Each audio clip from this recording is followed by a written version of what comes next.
अस्सलाम वालेकुम नाज़रीन, मैं हूं नबील रज़ा और आप देख रहे हैं लक्ज़रियस मार्केटिंग। नाज़रीन, अनफॉर्चुनेटली पाकिस्तान के अंदर दो फील्ड्स, दो सेक्टर्स और दो प्रोफेशन बुरे तरीके से पिट चुके हैं कि जिनमें सबसे पहले तो वकालत आता है और दूसरा हमारा अपना शोबा यानी कि रियल एस्टेट। कोई भी शख्स रिश्ता तो दूर, मकान भी किराए पर देने को तैयार नहीं होता। बात पे एतबार तो दूर, साथ एक कदम चलने को भी तैयार नहीं होता। और यकीनन उसमें वकला का क्या कसूर है वो खुद बखूबी जानते हैं। लेकिन जहाँ तक बात है रियल एस्टेट या फिर रियल्टर्स की, तो आज की इस वीडियो में हम इसी मुद्दे पर बात करने जा रहे हैं।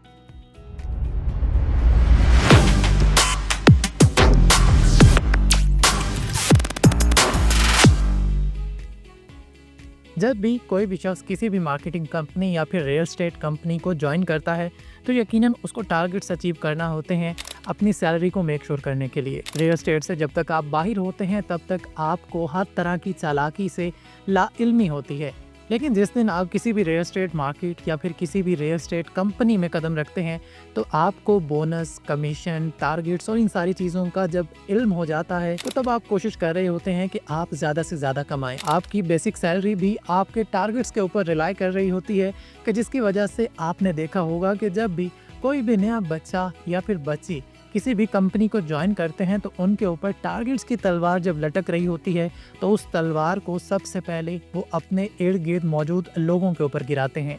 वो गर्दनें उड़ाते हैं अपने घर वालों की, अपने दोस्तों या फिर रिश्तेदारों की।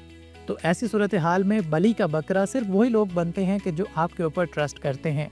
हम ये तो नहीं कहेंगे कि बहुत सारे रियल एस्टेट के अंदर काम करने वाले जानते बूझते हुए लोगों को ऐसे प्रोजेक्ट्स के अंदर फंसाते हैं कि जहाँ से एग्जिट लेना पॉसिबल नहीं होता, लेकिन बहुत सारे लोग ऐसे हैं भी कि जो सिर्फ और सिर्फ ज़ाती नफ़े, अपनी जेब और अपने पेट को सामने रखते हुए अपने ताल्लुकात को भी कुर्बान कर देते हैं चंद पैसों या फिर चंद देलों की खातिर। तो हम आपको यही कहना चाहेंगे कि ना तो कोई रियल एस्टेट मार्केटिंग कंपनी बुरी होती है, ना ही कोई वकील बुरा होता है। अगर बुरा होता है तो प्रोजेक्ट बुरा होता है, और उस प्रोजेक्ट के बारे में इल्म रखने के बावजूद अगर कोई शख्स उन सारी चीज़ों के ऊपर पर्दा डाल रहा है कि जिसके बारे में आपको अच्छे से आशना होना चाहिए उस प्रोजेक्ट का इन्वेस्टर या फिर एंड यूज़र बनने से पहले, तो वो शख्स बुरा होता है। आपको चाहिए कि आप सारी मार्केट, सारे रियल्टर्स या फिर सारी फील्ड को एक ही ब्रश से पेंट करने की बजाय हर प्रोजेक्ट को डिफरेंट तरीके से चेक करने के बाद मार्क करें, और अपनी चेकलिस्ट के ऊपर अगर आपका कोई भी प्रोजेक्ट पूरा उतरता है तो फिर उसके ऊपर आप इन्वेस्ट कीजिए। हमने आपके सामने अपने इस प्लेटफॉर्म से हमेशा चेक पॉइंट्स रखे हैं, फिर वो लीगैलिटीज़ को लेकर हों, डॉक्यूमेंटेशन को लेकर हों, लोकेशन को लेकर हों, ट्रैक रिकॉर्ड को लेकर हों।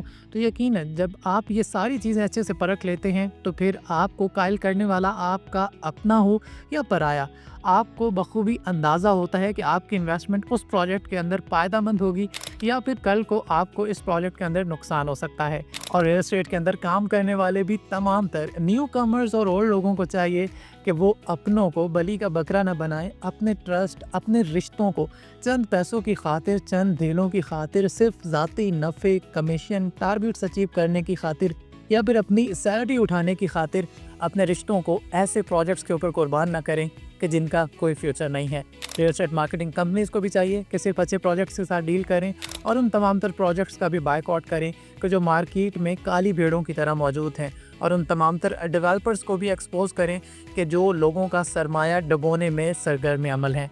अपना और अपने इर्द गिर्द का बहुत सारा ख्याल रखिए। इन्वेस्टमेंट करते वक्त अपने सामने मौजूद चेहरा नहीं बल्कि प्रोजेक्ट देखिए, और फिर उस प्रोजेक्ट को अच्छे से परखने के बाद और अपनी तमाम तर तहकीक करने के बाद अपना फ़ैसला कीजिए। दुआ में याद रखिए। शुक्रिया। अल्लाह हाफ़िज़।